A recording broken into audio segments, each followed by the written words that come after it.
Down, down. Down the down the diddle down the down the diddle down down the down the diddle diddle down the down the diddle diddle down the down the diddle down down the down the diddle diddle diddle diddle diddle down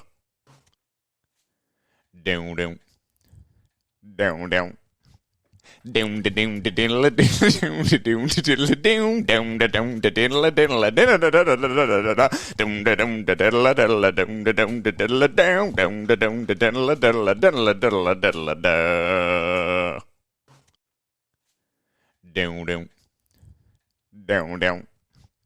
Down the down the diddle down the down the diddle down down the down the diddle diddle down the down the diddle diddle down the down the diddle down down the down the diddle diddle diddle diddle diddle down down down down. Down the down the diddle down the down the diddle down down the down the diddle diddle down the down the diddle diddle down the down the diddle down down the down the diddle diddle diddle diddle diddle down down down down. Down the down the diddle down the down the diddle down down the down the diddle diddle down the down the diddle diddle down the down the diddle down down the down the diddle diddle diddle diddle diddle down down down down. Down the down the diddle down the down the diddle down down the down the diddle diddle down the down the diddle diddle down the down the diddle down down the down the diddle diddle diddle diddle diddle down down down down. Down the down the diddle down the down the diddle down down the down the diddle diddle down the down the diddle diddle down the down the diddle down down the down the diddle diddle diddle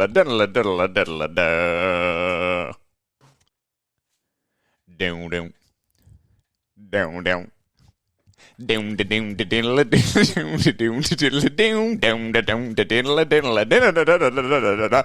down the diddle down the down the diddle down down the down the diddle diddle down the down the diddle diddle down the down the diddle down down the down the diddle diddle diddle diddle diddle down down down down.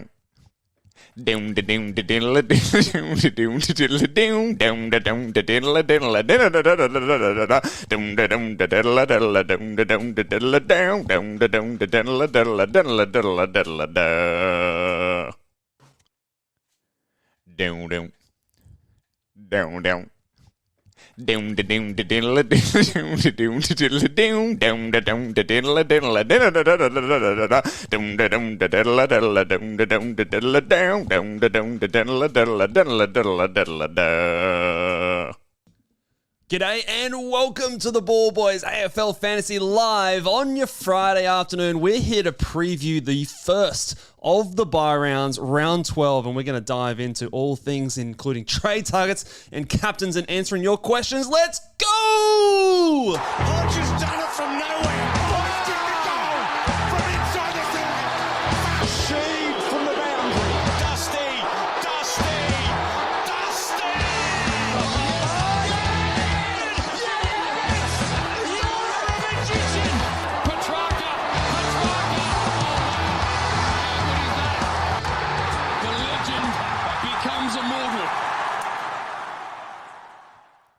G'day and welcome again to the Ball Boys AFL Fantasy Podcast. I'm your host, Mitch Casey, and you can find me on Twitter at Ball Boys Fantasy.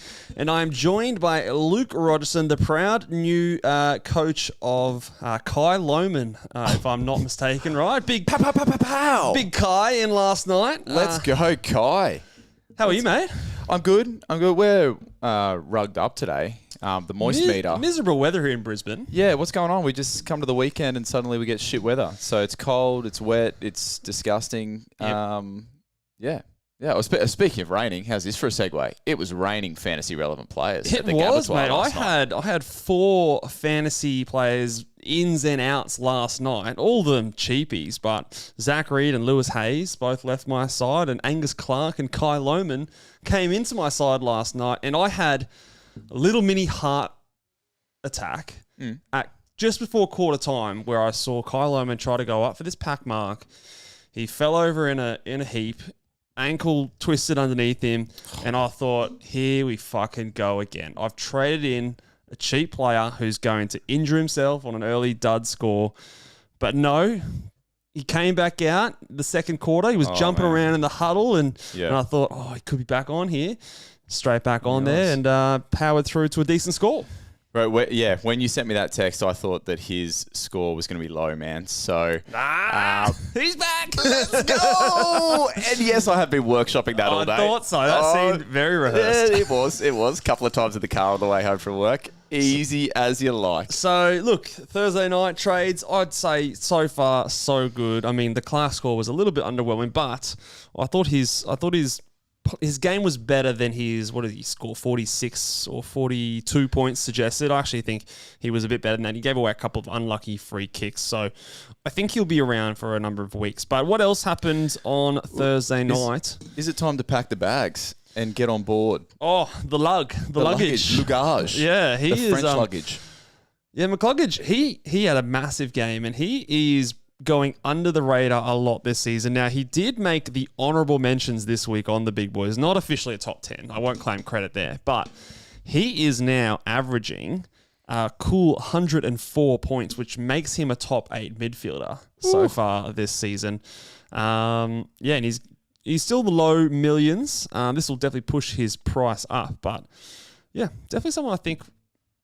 We're sleeping on him. Yeah, maybe we've been sleeping on him. I think we should definitely have him on our radar. The trouble is those Lions have just so many good midfielders. It's hard to believe that one that we would probably have sort of like third in the pecking order is potentially the guy that's going to be the one. What else happened last night, Mitch? So what else happened was that Caldwell, he was very, very well last night. And he was one of the guys that I was pretty keen on trading in this week. He was second only in the trade targets to Zach Merritt, which we'll talk about in a second. But he had, especially that third quarter, he had 18 disposals in the third quarter, which is an Essendon record, by the way. So his third quarter was his only good one, but 60-plus point quarter. I don't care how bad your other quarters were. He was killing it, and I think he is going to go very well, especially if Zach Merritt is going to be playing more of half-back, which he did last night. 7 kick-ins, Luke. They have obviously got a lot of injuries, especially in the back line. So I'm not sure whether this is a tactic they're doing just to cover those injuries for the time being, or whether this is something they want to do moving forward. But Essendon, they lost last night, but it was they were down big early, and they kind of came back into the game very impressively. So I think they'd walk away from that game liking what they saw. So I think they'll stick with it, at least for the short to medium term. I can't quite work out if it's a good thing or a bad thing. Obviously, I think it could be a really, really good thing. Brisbane are not exactly the best matchup to test it against. No. But yeah, I mean, halfback role, and Merritt knows how to find the footy anywhere, so that could be anything. Yeah, I think it could be. I think personally it could be a good thing, especially in a team like Essendon, who, if Reed can rack up back there. Yeah. Oh. Imagine what fucking Merritt can do. Yeah, correct. Nick Martin, under my esteemed tutelage, has been on track for 160 plus 2 weeks in a row until you moz the fuck out of him in the group text. Yeah, well, I couldn't have it. You can't just let your friends have nice things. He was fucking everywhere, and that's exactly the point. Yeah. He had 68% CBAs last night, which was by far his biggest. He had 32 the week before, and before that, basically, he didn't see a single centre bounce. So he, with Merritt going back, he's kind of gone into the centre and played forward. Still gets into the half back line and gets those cheap +6s out of the kickouts and stuff like that. So I think I definitely need to reevaluate my projection on him. He's probably in contention for F2, I think, at this point. I don't know if I can say in competition with F1 because Bailey Smith is still sitting there. But yeah, he could be as high as F2, I think. He's just a fucking good player. Another great example of my elite coaching was... you were ahead of the curve on this one. Ashcroft subbed out. I saw it coming 5 weeks ago, guys, yep. And I pulled the trigger on him, and now, haha. Yeah, us idiots here, we got stuck with a 57 on our field. Oh. Suck shit, everyone.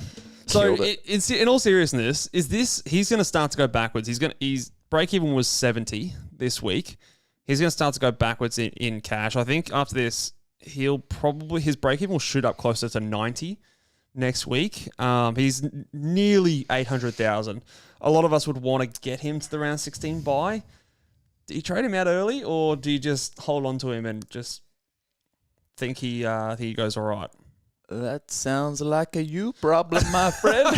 Jesus, just not helping anyone out. I think you can trade him. I might potentially be looking at that next week, but don't get ahead of myself. He has so much coin that there's that old scenario where you get one upgrade and you really don't need much money to get your second upgrade. So I can see it being an option. How far down do you want to sit in your chair this afternoon, my friend? Because I'm cruising, man. I look like Victor Wembanyama.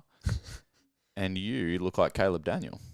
Yeah, well... and I don't mind it. So stay right where you are. I'm just chilling, man. It's just a chill Friday afternoon. Got my beer here. Got a good score from Kai Lohman last night. You know who didn't get a good score? Johnson. No. And I'm not talking about... Oh, Johnson. No, it's a different kind of Johnson. What happened to Johnson? He got subbed out. So Johnson pulled out.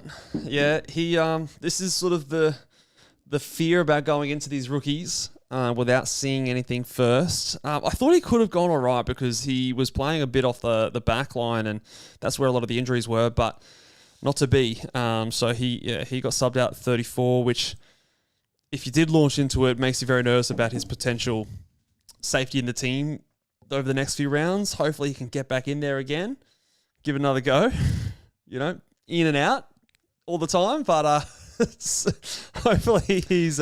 It's penis humour, guys. It's Johnson, just for anyone who's not in the know. If you don't know, wait. Yeah, if you know, you know. Yeah, a lot of good humour around here with... Good is very subjective. Outside of last night's game, team reactions... So a bit going on. So a lot of players that they themselves might not be fantasy relevant, but I think there's a lot of flow-on effects. So your boy, Kadeem Coleman, he's out. Yeah, another one I saw coming quite quickly. Didn't do anything about it last night. So he's a trade out candidate. Josh Kelly, he's back in for the Giants. Pies, everyone's back in. Yeah. Prestia's back in, so he might have some flow-on effects. You're flying through this, but Kelly back in really doesn't matter, except for the fact that Xavier O'Halloran is somebody who benefited from the Finn Callahan out last week and is quite underpriced. If he continues to do that, does Josh Kelly coming in impact that? Yep, so I think it does. It absolutely has to. Whether or not it affects O'Halloran more than it affects someone like Toby Green, and there's a bit of footage out there that he's maybe a bit sore after training or something today, but regardless, I think it's a negative. You know what's a little thing that worries me too is last year, obviously Josh Kelly had stints where he was unavailable, but when he was there, he wasn't just a shoe-in for the CBAs, but then having a look at his early games this season, there's only one game where he features less than 40%. That does make me a little nervous on O'Halloran, but that's something we're going to hash out a little bit. Also, maybe something a bit under the radar, but Toby McMullen also coming back in might also have a small little effect because he has averaged 25% CBAs so far this season. Sausage or bacon? What? The McMuffin. Oh, the McMuffin. No. What's your go-to? Bacon. No. Clearly. False. Sausage, mate. Well, this is just where you're wrong. So he in the last 4 games that he played went 20%, 38%, 54%, 25%. So he's also someone that can, maybe it's not much, but it's it's just another body that could go in there. Yeah. And it's not like we're talking about, elite midfielder here in O'Halloran. Like he's only in there to plug a hole. So these two things, a bit like Johnson, Mark said we shouldn't beat around the bush with old Johnson, and I totally agree. It's a rich area. I mean, we'll never elevate this show. No. It's right in our wheelhouse. But all this has got me kind of a little bit. I'm getting cold feet with Xavier O'Halloran, and I also went back and looked at some of his scores in the past, and it's not looking good, Luke. Bit of stench coming off it. There's a lot of stench. So in full games, for example, if I go back to last year, so full games, we're looking at a 29 here, 28, a 36, a 55, a 43, a 46. Like these are pretty gross scores. It's rough. I know he's got Richmond this week, but Port Adelaide the following week. if he is back to more of a high half forward role, it could be a real flop of a pick. So it's just got me. Not talking about Johnson anymore. You didn't even mean that. Not talking about Johnson. But I just think it's giving me a bit of cold feet. Am I overreacting? Do you think? It's tough when the two ends of the spectrum are so far apart because we are absolutely relying on CBAs for this pick to work. Whereas, I think the Richmond matchup is a level of safety. Yeah, this week, and I know that you've said that this time of the year is the time of the year where you can short-term play, but again, one of the appeals was that he has around 16 buys, so you're hopefully holding for 4 weeks, so you might get one good week and then 3 pretty dud weeks. All right, we'll give more airtime, I'm sure, in the questions section. Let's have a look at a couple of super chats. Yeah, I think we've got a few. We've got to scroll We back do have up. to scroll back a little bit, so we'll get a super chats and then we'll continue with team news. Sean says Holmes or Ash this week. Mitch. To me, it's Holmes. Now, he has every chance to go out there and just make me look like an idiot again. Because he's done this a couple of times. He does that, yeah. But they have a great run, Geelong does. And he is 100k cheaper than Ash. Both have the same buy. And I could very easily see Holmes and Ash averaging the same for the rest of the season. And just saving that 100k, I think, is worth it. Lat says, lads, can't move Lawler to a mid spot, so only forward option is O'Halloran. Is he still the play? Look, if you're in that particular tricky spot there where I still think he's a decent play. Like, the Richmond matchup is definitely something. The other play, if you didn't do it, you can't do it now, was Kai Lohmann as a forward. For some reason, I thought Sam Berry was a forward mid, but he is actually only mid only. It probably is him. Go through my other notes here. Could you go a Toby Green instead? No. No, I don't think you could either. What's the price difference there? It's about 200k. Yeah, that's maybe considerable. more. I think like 250k. I think you can hide behind the Richmond matchup, Lats, and then if things go... It is a risk. Yeah. But his break-even's 8. He's versing Richmond. He comes out, he puts up he's probably going up 40k. I think you can hide behind that a little bit. If the CBAs aren't there and you can hide behind the Richmond matchup, you still maybe want to be planning on... It might be a quick little in and out. Yeah. But yeah, that's less it's less of a catastrophe at this point of the season. Lats also says, Luke, when are we going to get the analysis of Christina Petrarca? I think this was a little typo in my round review. Oh, the old Christina Petrarca. Christina Petrarca. It's got legs now. Is you looking glamorous? Yeah, no doubt. Yeah. GL. No, not for me. Right, not for me. Tim, thank you for your super chat, Tim. Oh my God, I just saw what he scored. Holy, Tim scored almost 2,600 points, 2,597. That's got to be top. That has to be like top 20. Holy shit. Traded in Johnson, Clark, Sinclair for Reed, Kako, Brock. Is it a good thing still? Well, what's Tim? What was it? John's son. So Johnson, Clark locked away. Sinclair's good trade. Sinclair's, I like it. The cash gen on those on Clark is going to be good. Johnson might be costly. But he was a basic price rookie, so hopefully you've banked a bit of cash. In that, and then Kako and Brock to get off. It's the 2 red dots basically. Kako. You're going to get Kako and Brock off together, or you get them off individually? What was your plan there? Just with Johnson. Yeah, bring him in as well. To watch. Okay, thank you for the super chats, guys. Let's get back team reactions. Pies, Mitch said, brought everyone back in. So we had the little flag on Will Hayes. He has been omitted. And even I think Ed Allen still there, but just with so many good names coming back. Could easily be the sub as well. Could be. Callum Mills suspended. Does this help? Because earlier in the week in the Monday podcast, we talked about his link with Sheldrick. Does this make Sheldrick more of a play as well, as maybe an alternative because we thought, okay, Mills is back in. He's going to up his time on ground, up his CBAs over the next few weeks. Well, you've got this week with no Callum Mills, and then next week is Richmond. So even if Mills is back, you've got Richmond there, and then it's his bye. So he's like a 2-week play. Is he now become more enticing? I also feel more confident with Sheldrick just being a pure point scoring guy. He is a guy that knows how to score fantasy That's it. balls. Those guys that can have low tog and still score really well. Hopefully can even go into weird positions and still give you something. Yep. So yeah, this is something that I'll be working through in this podcast too. But yeah, I think it's a good point. Prestia back in at the Tigs. So McAuliffe might be in danger, but I still think he's there. I don't think he's sub risk, but maybe his CBAs might dip a little bit. I mean, the other thing is Thompson Dow's out. He was in there as well.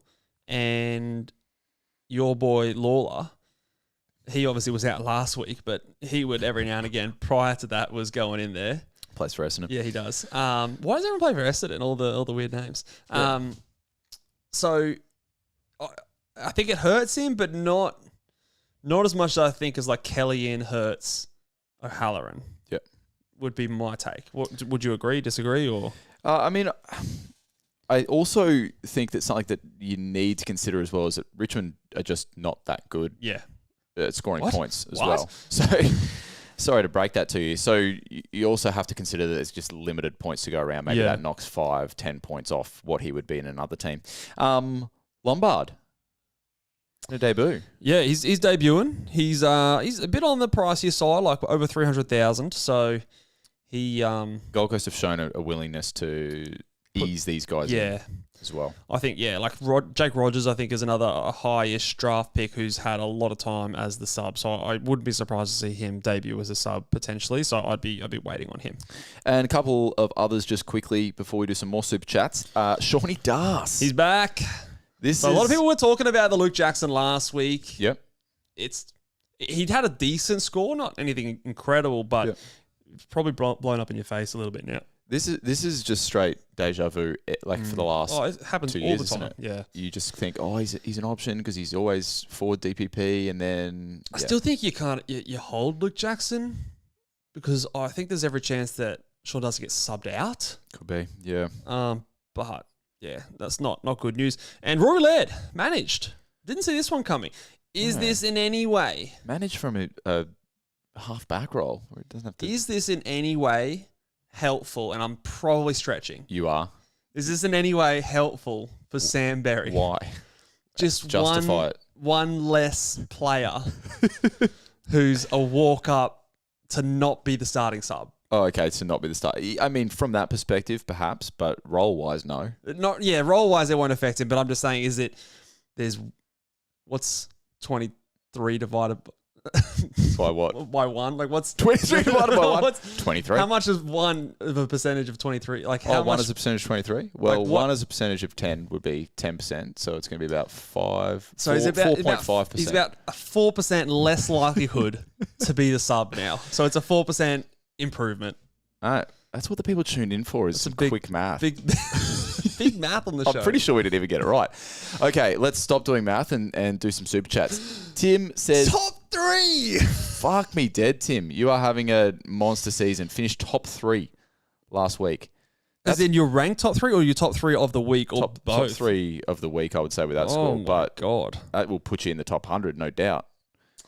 Yeah, well, yeah, that's a big week. Good on you, mate. Absolutely. One Shot Kid says, and thank you for the super chat, says, played around with the trades this week, edited my trade from Dunkley into Caldwell, opened the app at halftime to see the trade didn't save. Oh, no. Bro. That sucks, mate. This is the anxiety inducing, like I might do my trades on my laptop or whatever, and then the game starts and I quickly check the app, and you know how the app just might take a second to update, and you just get that. That's a good question for everyone in the comments. Like, how do you use the laptop or the desktop browser a lot, or do you use the app? I never use the app. The app's horrible. Yeah, I will avoid using the app at all costs, and if I'm out. But if I'm at home, I will always resort to the desktop. even the desktop has its flaws.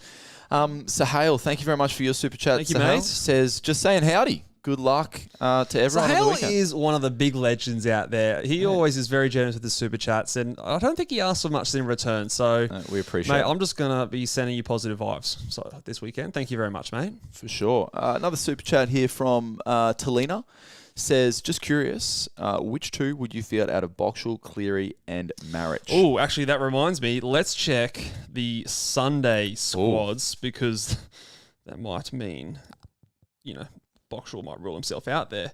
The St Kilda. Jack Carroll is a new player. I was hoping my boy Hasey was going to get in there. Wishful thinking. Let's look at the bench. So Boxall's still there. He's on the bench with Clark, Burns, Carroll, and Hall. Carroll coming in. Do you think he is the likely sub then? If he's Surely Boxall can manage a full game here, and this is what Talina says in the chat here is full game, and obviously when he does play, his points per minute are pretty decent. I still think of those three, I'd be backing in Ryan Marich, like hands down. It's hard. He's only had one poor score really. Outside of that, he's scoring in line almost with. Yeah, Not- he's maybe had not in some line with his 70s best and 80s and It's been good. 90s. I think he turned up once. So you go Marich, Boxall, Cleary. Yeah. There's no chance Boxall tons up, whereas Marich could. So I think, you shoot it with the upside there. And Cleary last. Yeah, definitely Cleary last. Tim also asks here, Brock or Connell out? Oh, Brock or Connell? Brock's the key forward West Coast, yeah? Yeah, I think that is right. And who's the other Connell. guy? Connell. Is that O'Connell? I think just Connell. I think Connell. Oh, St my Kilda. God. From memory? Connell? No? O'Connell. There's Liam O'Connell. Wasn't there a Geelong? Yeah, it might be O'Connell then for Tim. O'Connor, perhaps you're thinking for Geelong. But I think there's too many. I think Tim here might be talking O'Connell. Then He's just forgot I'm to going to put go the O there. Connell. I'm going to go Connell out, and I'm going to hold on to Brock. I think he seems to be getting consistent games at least. Tyler here says Legends Holmes or Holmes and Stewart, or is it Ash and Sheldrick? Thank you for the super chat, Tyler. Great question. Tom Stewart, where are we at?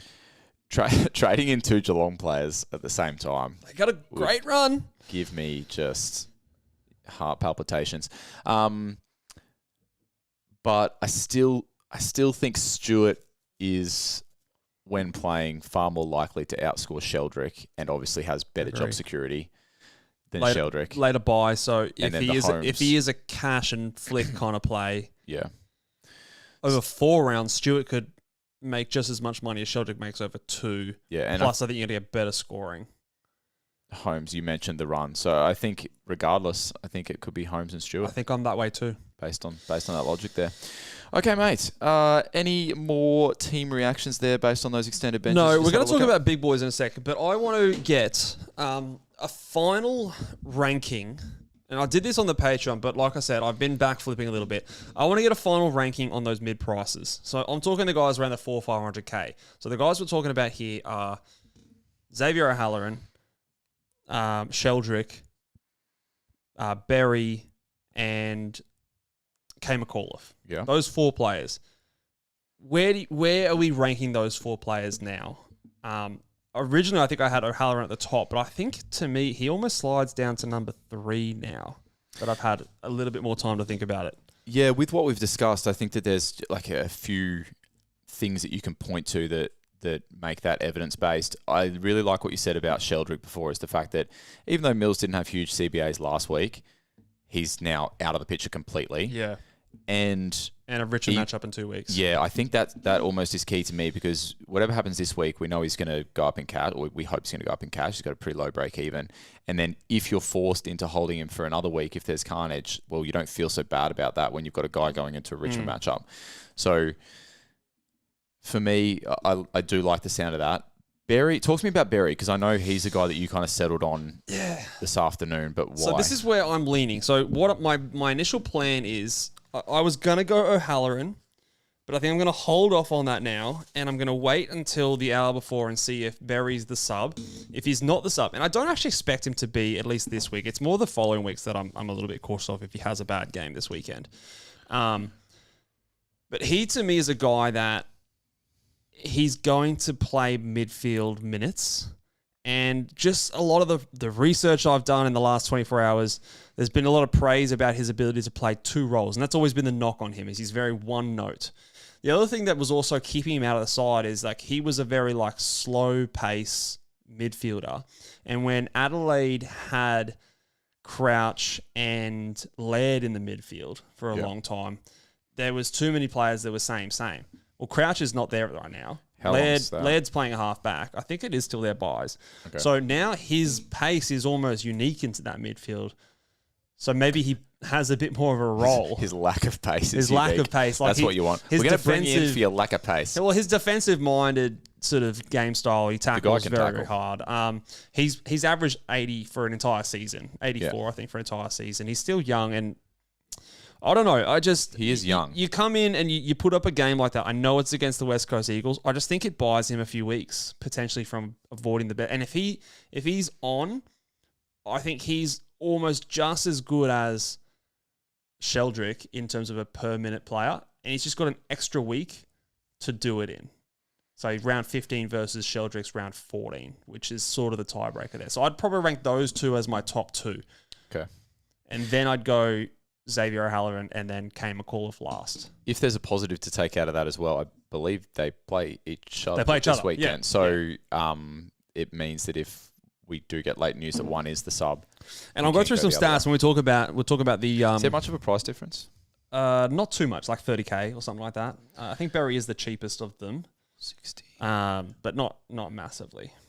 No, about 30K. There's a stat when we talk about Sydney and what they've been giving up to certain players in the big boys that I think might also kind of indirectly help Sam Berry as well. Okay, before we do the big boys, one more super chat here from Limits. Holy Trainer. I think perhaps Limits, it means hold trainer, but Holy Trainer, yeah, it suits. Prayers up. If it means an extra number on field, would you hold trainer?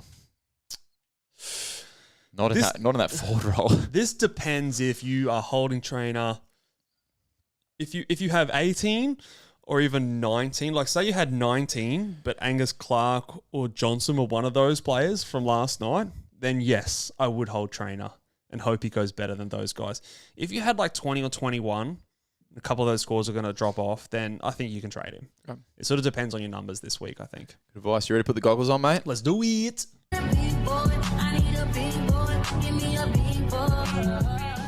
Woo! Okay, we got a big week. It is bye rounds, which means, remember, the last game of the round is when those blue dots are locked. So don't fall into the trap. Hopefully you didn't do it last night already. Don't fall into the trap of VCing someone in the beginning of the round just because you're used to doing that, because we can pick anybody. You could pick someone on the Sunday second last game as a VC and roll into a C, which I actually think might be the optimal play this week, in fact. Because at number one, I do have the number one averaging player in the competition, and that is Bailey Smith. Ooh. I have him as my number one big boy. Now, some people might be concerned. He's only got one shin, mate. Yeah, some people might be concerned about the shin, getting injections. To my eyes, he looked absolutely fine. You got good eyes too. Great eyes. 2020, mate. It's 2025. 2025. He looked great. I think there was a bit of mayo on the whole injury reporting thing. He trained completely, like fully this week. It's West Coast. He's not going to travel to West Coast if he's sore, injured, anything like that. It's a win regardless. So if he's there, he's my number one target. He's put up these massive numbers in the last three against hard opponents. And now he's got an easy kill. And he can't go anything but 100%. Maybe he likes it hard, mate. Maybe he likes a bit rough. This guy he's got pig tendencies to me. This guy, you can't be snouting anyone, mate. That's the trade. It's not my role, but he is a sponge. I'll say that. He's got sponge written all over him. He loves the footy. So he's my number one. Absorbent and yellow and porous is he? Very porous. The second guy on the list, and very close. So these two, if you're worried about Bailey Smith, I'm very close for number two, and that is Max Gawn. So these two guys are, I think, head and shoulders. I need that sponsorship. You do that. It's your favourite thing to say. Above the rest, because Max Gawn is coming up against Royal Marshall. Do you remember this game last year? This was the game, I believe, that he had the fitness test. Fitness test for a 170 right before the game, and then he towed up Ryan Yeah. Marshall for a 150 plus. This is where I remember not hearing about this fitness test until post game. This is where tuning out actually helps you. I did the in same some thing. cases. I captained him, and I loved it. Yeah, because if we had seen a fitness test, we probably would have taken. Yeah, the I C would off have. him. I absolutely would have. So he's absolutely killing right now, and it's the same story for Ryan Marshall, who's a good ruckman, but still giving up plenty of points. So he is at number 2. Number 3 goes to going into the round, a top 8 midfielder, which it might not feel like it, but Tom Green so far has been a top 8 mid for the season, Luke, averaging just over 101 points. Tom Green is. Yep. Give top me a 8. fucking spell. He's a top 8 mid. You need to crunch the numbers again. No, he's a top 8 mid, That's- averaging 101. That's fake news. So he is. What are our top 8 mids doing? Averaging 101. It's That's terrible. I'm telling you, it's not good. horrific. It's not good. It's more of an indictment on the midfielders. But he comes up against Richmond, and that is a happy hunting ground. And I think he is going to bounce back in a big way. He put up a couple of subpar scores, but 3 weeks ago against Geelong, he had 133. I expect a game similar to that this round. Number 4, Jordan Dawson.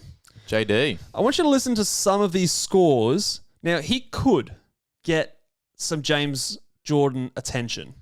Some Jordan on Jordan action here. Bit of Jordan squared. Yeah, but he could also go to Rankin, and I think it's a better matchup for Jordan. Do you think? Like Dawson's a big fella. I don't think Dawson. Too many Jordans. I don't think James Jordan can do too much. Jordan Dawson. Yeah, Jordan Dawson is a beast. But so look at some of these. So if he doesn't get tagged, I think he's got a massive ceiling score potentially coming. So the last few rounds, Clayton Oliver, 130. Cole Langdon, 121. Adam Chera, 121. Setterfield, 125. Finn Callahan, 121. That's all in the last 4 rounds. So, and the reason these names here, they're not your number 1 mids. These are the guys that are 2nd, 3rd, sometimes 4th mids in Langdon's case, who are going massive. And this is what also, as I referred to earlier, well, it gives me a little bit of hope for someone like Sam Berry. That Sydney, they'll put all their effort into stopping the number 1 guy, but then the other guys who aren't being tagged by James Jordan, they rack up. So it's a bit of a risky play. So if you want to VC him, I think it's an awesome opportunity. You can VC him and then go into your Sunday games with into the top 2, Max Gawn and Bailey Smith. So I think that's where the big boys will be sending me this week. I think so, yeah. It is a bit of a risk, so he could get some James Jordan attention, but I think if he doesn't, he'll go massive. And at number 5, it was Dane Zorko, who played last night. Started really slowly and only got a 90, so yeah, no need to talk further on that one.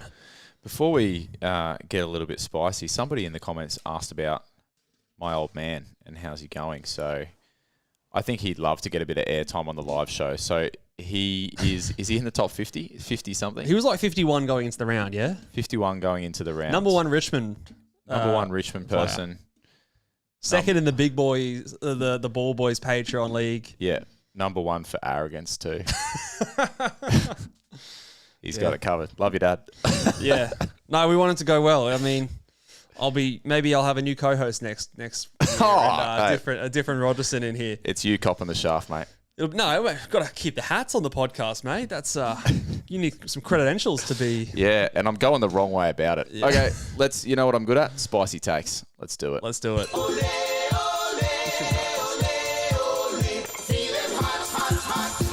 Upside down maracas, because that's how I grabbed them. Yeah. Don't do that. Milking the cow, baby. Milk the. You want me to go? No, you've actually written something down first, so you can go first this week. I have, mate. Now, spicy takes. You've told me that the spicy takes should be a long shot. So, my spicy take. I don't think part of this is a long shot. Ned Long. Oh, okay. Nice. Let me tell you what's going to happen tonight. This is what's going to happen. Ned Long says, "Oh shit, I'm not bad. I'm not a bad player. I scored 130 last week. I liked doing and that he last says, week. Boys, come on into the team. Side bottom penalty. Don't worry, come in, but I'm still going to ton up. Yeah, while you're away, I'm the guy. And you know what? Look at me. Okay, I'm the man captain. now. Yeah. And not only is he going to ton up, but he's going to say, you can even have the time on ground. I'll go sub 70% time on ground, and I'm still going to ton up. And Okay. tongue up. Both of them. yeah. Go Longy. Longy. DeLongy. Right. In natural spicy take fashion, it is optimistic. So I'm going to say that this week against the Gold Coast Suns, who don't put any negative attention into opponents, Caleb Sarong winds back the clock and he gives us not 100, not a 110, not a 120, but 130 plus point performance this week and forces us to hold him next week and not trade him out on his bye like I had originally planned. So Caleb Sarong will go so right, Luke. No. Yep. All right, let's move on. It won't happen. Drop your spicy takes in the comments. Yeah, if let you us so know. wish. It's not an order, but if you wish, and I reckon it's that time where we answer some questions. Mitch, Yeah, what do you get your think? questions in, guys. We'll answer super chats first, and if you had a question that you had earlier up in the chat, might be best to repost it because that makes it easy for us to read some of these questions, and Luke struggles reading at the best of times. So It's not my forte. no, all right. Let's. Impedi wants to get the old man on the pod. Right? What do you? No room. No room. It is No a room. tight. It's a tight space here. It's tight so squeeze. It's hard to tell, but Yeah. there's barely room to scratch ourselves in here. And plus, I don't want him on the pod. No, I'm mucking around, having a bit of fun. Okay, let's check out some question time. Ella says, if we VC'd the Zork last night, who are we going into? Based on the big boys, you got a few options. Well, based on the big boys, it's your Sunday guys. If you got a Max Gawn or a Bailey Smith, those are the guys I'd be targeting. I do feel confident going into Bailey Smith, but I also am equally confident with Max Gawn. So if the Bailey Smith kind of shin injection saga, shin gate, injection gate, if that's something that scares you off and you have Max Gawn, you have my green light to go ahead and captain Max Gawn. I think those two are the really confident ones I have this week. James asks, marriage up to Holmes, or are we going Campo fixing a red dot to a Sheldrick or a McAuliffe? Ryan Marriage. So what? Can someone in the chat please confirm or deny if he got tagged last night? I can't actually imagine that is something that happened, but I did see it somewhere. Someone say something. He does have Geelong, North, Carlton coming up. He scored a 51, but the 3 weeks before that, he went 84, 92, 109. Like, Holmes could easily do scores like that. So, to me, it's the second option. And I would go to Sheldrick. Okay. But, I don't know. I don't know if that's a sign of things to come for Ryan Marriage. Next question comes from Luca. It says, Mitch, you're hot. That's not a question. That is a emphatic statement. I appreciate the sentiment, but my name's actually Luke. No, he's Luca.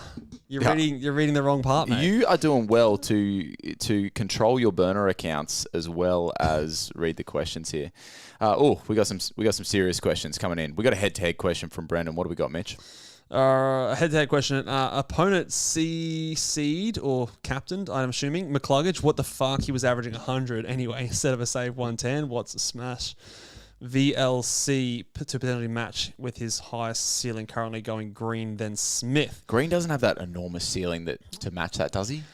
He has scored a 170 in the past, but not for a little while. So in terms of ceiling scores, I think the players with the highest ceiling this week are probably...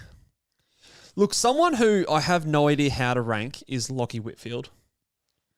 I have no idea whether or not he's going to be halfback or forward wing, whether it matters.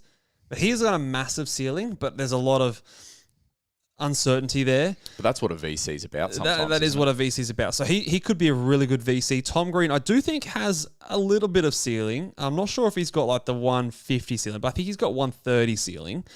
I think Max Gawn and Bailey Smith have the 150 ceiling.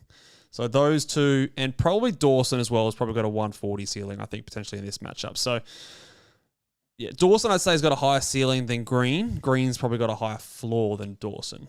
So if you're looking for ceiling, I'd go Dawson, and then those top two, I think, could do both. Fantasy Fanatics, Bales lurking around. How about Loman Gang? Let's go. Let's go. Couple of quick ones, says Bales. Trade Marriage or Daniel. Or trade, or as well as trade Trainer or Foss. I'm in the camp of outs. trading Trainer over Foss. There's way more money, so you're going to make a much better trade, in my opinion. And he's going down in cash. And Finn O'Sullivan, he had his career high last week, right? The big Foss. He's on the way up. So, and West Coast after his bye. So I'm happy to hold him. As when it comes to Marriage or Daniel, I think it depends on how many players you have this week. I'm gonna put the line at 20. If you got less than 20, I'm trading Daniel. If you got more than 20, I'm trading Marriage. Sneaky Fusion says Jaden Short to Angus Clark, Reed to Lockie Ash, and Trainer to Holmes. Thoughts? That sounds good to me. Yeah, I'll tick those off. Yeah, for sure. You got to ditch Shorty, bring in the up and coming Rook on the price, and then Ash and Holmes. Yeah. Those are two good round 16 defenders for sure. Sure. What else have we got here? Fiona says, "Hi guys, different question for you. Who do I trade, Sicily or Mills? 20 players playing currently this week with the sick dog, and 19 without, including Cleary. Who are you trading?" Okay, so do I? Yeah, I think you do trade Mills first. What's Sicily's price? There's been a bit of talk that he's been a bit sore or something recently. 2 back-to-back 50s. That's pretty fucking gross. I'll tell you that much for free. I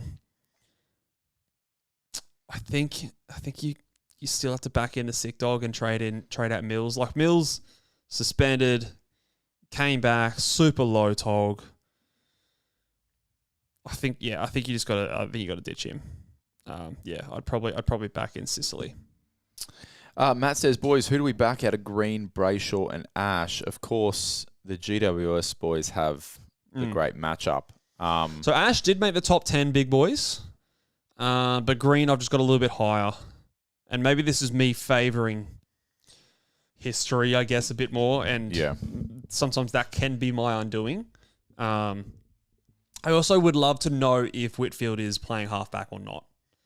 If Whitfield is definitely playing forward, then maybe it is Ash. But there was a quote saying, and I sort of see this as well, like Whitfield's, he's a genuine halfback. I don't think it's going to be something they persist with long term. So it's Green, Brayshaw and Ash. You could flip a coin depending on your buy rounds. Sure. VC, Brayshaw or Wang? Would you put the big Wang in the VC? Wang's top 10. Wang is top 10. Stop giving away your secrets, He's mate. lower. He's lower down. But I would go Brayshaw first. Gold Coast, don't tag. The 4th easiest matchup over the last 5 games. There could be some good scoring in that Gold Coast game. We want Noah Anderson to go well. That's Brayshaw, is that game Sarong. on the Gold Coast? It's at People First, yeah. Yeah. Hopefully the rain goes away. Well, that might be good for Brayshaw because he doesn't get fucking marks anyway. So Yeah, more tackles. Apparently he's parked the marks. So more tackles for him. It's probably a good thing for him, to be fair. Beautiful. Yeah, so I think that's probably where I would go that way. Let's get a couple more questions. Ella just wants Luca to know that he's hot too. And yeah, well, I'm sure you are, Luca. I am. Not you, Luke. No, Luca. Luca. Not you, No, Luke. yeah, No, Luca, you look like Joe Danaher. I'll tell you, you can call me what you want. That's for sure. Louis says, "Daniel to Sinclair with 370k in the bank for next week, or go somewhere else. Only have the one premium on the round 13 buy." If you only have if you only have one round 13, it's Sinclair, right? Yeah, I mean that's the thing is you that's the round where you can afford to bring in a premium. It feels gross because you're just getting one round, Yes. and then he's on his bye. Yeah. But again, we want to treat these bye rounds like one gigantic round. So 5 rounds, treat it as one gigantic thing. And you're gonna end up with more players on field going with this option, and potentially, he's going to help you out in rounds 14, 15, 16, where you probably have more players on those bye rounds. So, yeah, I'd be happy to do that. And 370k, massive upgrades next week. Alex says 2 red dots to Sheldrick and Berry, or trade Marriage or Daniel to Petrarca or Dawson. To suit the buy structure. I mean, okay, so suiting the buy structure here, but you're obviously trading in a premium that is yet to have their buy and they're a premium. Would you prefer to do some bench hygiene stuff? Is this one of those ones where, Alex, if you're struggling with your bench hygiene, then you do the first? Yeah, I think this is a cash gen team value dependent answer. Look, the thing I will say about Jordan Dawson, he's not typically someone, like his price is not normally where I go. But if I look at the round 15 buys in the midfield, there is no one that I want outside of Jordan Dawson. Like, on that buy round, you've got teams like, there's Adelaide, obviously, Melbourne, like you're not Clayton Oliver. He's not there anymore. I mean, maybe he is. He had a 130 last week, and I have him. Hawthorn, like Newcomb, maybe, but he's probably a guy you'd want to trade on that buy potentially. You got West Coast. There's no one there. So like Dawson is like the only premium mid, really, that has that round 15 buy. So getting him in actually does help a lot in a lot of people's buy structures. I could definitely see that. So if you had decent cash generation, you got a decent team value, maybe it's north of 23.5 million. I'd probably go that way. But if you're a team like mine and you've got fuck all cash gen, then I think you got to fix up those red dots. Luke asks about buys to Hardeman next week for cash. Talk to me about Hardeman. Yeah, I'm forecasting this one a little bit as well. Okay. Hardeman has got a -1 break even, just tonned up, and got a great porn name too, actually. Yeah, him and Johnson would get on like a house on fire. So 106 against the Collingwood Magpies, which coincided with Sheasel moving up forward. I think there's a little bit of word that they're going to persist with Sheasel's role, at least for the little bit, but you never know. I think he's another one of those guys like what we've got this week that you can have that short to medium term punt on, and he's coming off his buy round. Yeah. I think his job security is also pretty good as well. So break even of 1, going up against West Coast immediately after his buy. So yeah, he is definitely someone I'd be penciling down as a potential trade-in target next week. Or let's go a couple more questions. Hey, let's go with Deathamator's question. How many premiums are too many for each buy? I've got 5 on the round 16 buy. Is that too many? Round 16 obviously being... it's too many. You've got to sort of also divide the premiums into the ones that you absolutely want to keep and the premiums that maybe you could trade. So, for example, Max Holmes is around 16 premium. It depends what he does between now and then, but he might be a guy you trade on that buy. Who's someone else? Like a Lockie Neal or someone like that. You might want to trade those sort of players. So Will Ashcroft, potentially? Well, he's not a premium, but yes, you would be looking to trade him before then or on his buy. Yeah, people are... I mean, he's scoring pretty good for a forward, to be fair. Basically averaging 80. So Wait, are you talking about Levi? I'm talking about Will. Oh, sorry, Will Ashcroft. Yeah. There's another Ashcroft, isn't there? There's 2 of them. Three Will Ashcroft. 3 of them if you count Jasper Fletcher. Yeah, he looks like him. So yeah, these kind of players, I wouldn't stress too much about those because I'm trading them out. If they're 5 genuine premiums, I think that is the limit. I wouldn't want 6, but 5 is okay. Yeah, you might. I would want to try and make sure all my rookies are off field by that round, so then maybe you have the luxury of doing a little sideways move. Okay, last question here for Laura is: boys, would you trade Bice to get Holmes and have 19 players on field, including Box, or would you keep Bice and go a red dot to Warner? I think this is where I do the red dot to Warner. I'm assuming, Laura, that one of your trade-ins potentially, because I think 20,000 people did it or more, was Angus Clark, and he scored the 42. Plus, you got Box, who every chance he's the sub. You're starting to get into territories where you're potentially having a 40 in your best 18, and I think I'd want to avoid that. So, as much as I like Holmes and his run, Chad Warner's, he's been killing it as well. So he's not a bad option, not a bad consolation prize, and they're a similar price. So I think I'd go that way. Should we put a bow on it? I think we should, mate. What are your trades this week? You got them all locked in? I think I'm locked in and cannot do anything. I'm just at the mercy of the fantasy gods now. So Loman Clark and, I mean, maybe not. O'Halloran's currently sitting there, but... Is he sitting in your forward line or your midfield right now? He is sitting in my midfield. Okay, so you do have some flexibility. Place to sit. So, based on our discussions today, there'll be a little bit more thinking to do. Yeah. Coleman Reid and Finn O'Sullivan currently the outs. I'm doing a lot of those mid prices as well. I have traded out Zach Reid and Lewis Hayes with his ACL. He's gone for me as a red dot fix up to Clark, and I got Kai Loman in last night, and then Lucas Camporeale is also being traded out to Sam Berry. So that's 3 red dots out for 3 cash generating options for me. So I should have about 20 players playing this week.